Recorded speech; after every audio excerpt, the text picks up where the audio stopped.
For the girlies out there, what's one thing about your health that you wish you knew earlier in your 20s? I'll go first. When I was 28, I froze my eggs and I thought I was ahead of the game. But then I find out that I had diminished ovarian reserve, basically very few eggs for my age group. And I still remember sitting in that consultation room at the egg freezing clinic and the doctor looks me straight in the eyes and she's like, "Egg freezing was made for people like you." And I was like, "Oh, damn, okay."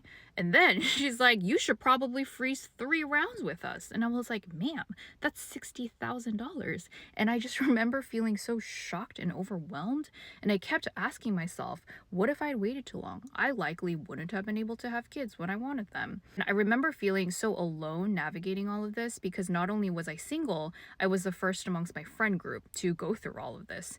And on top of that, I weirdly felt like less of a woman. And I was like, wait, that's BS. But I think it was just years of cultural messaging tying womanhood to fertility.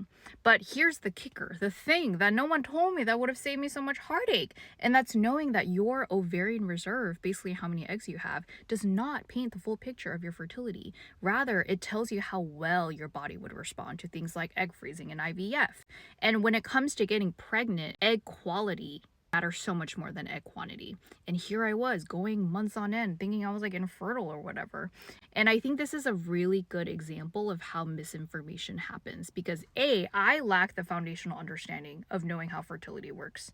And B, it was never properly explained to me by my doctor. I'm just out here sharing this story because years back, this is the kinds of stories I would have really wanted to hear just to get educated and find some comfort in. So tell me, what's one thing about your health that you wish you knew earlier?